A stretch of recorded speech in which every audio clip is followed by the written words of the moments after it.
There are so many reasons why humans have been successful as a species.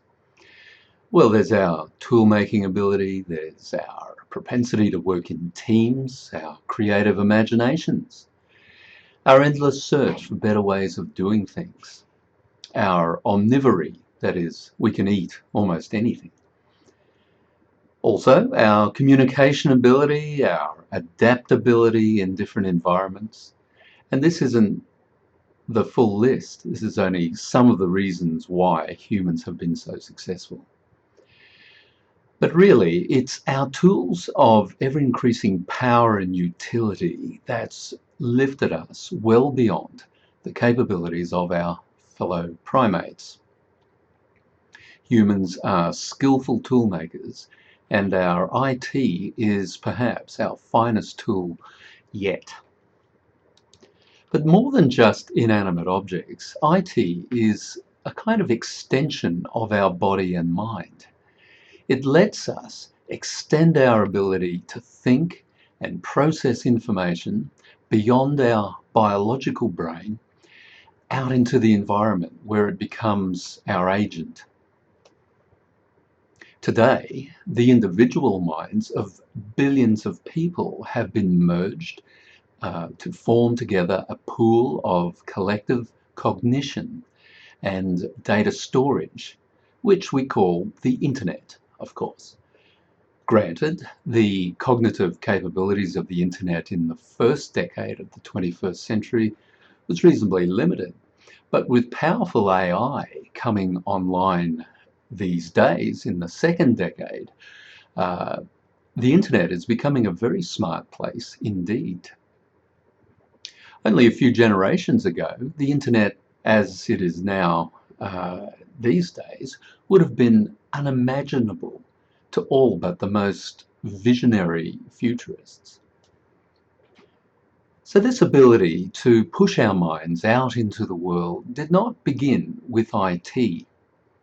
We've been doing it for hundreds of thousands of years, believe it or not. This cognitive science approach has taught us that when the brain scans have shown that if you were to pick up a tool, for example, a garden rake, and you were to start using it to whatever, gather leaves, within a very short period, your brain would have mapped the tines, that's the business end of the rake, to be extensions of your hands. This phenomenon is called haptic touch, and it's an example of what our evolved brain is able to do when using tools, to treat tools as extensions of ourselves. And that's a very important point. Computers are not just inanimate objects, they are in fact extensions of us.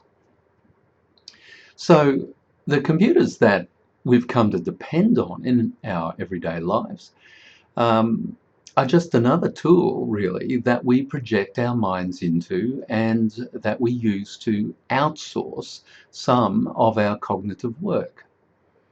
Computers are much better at doing some cognitive tasks than we are. You know, arithmetic and other computational tasks can do infinitely faster than we're able to do.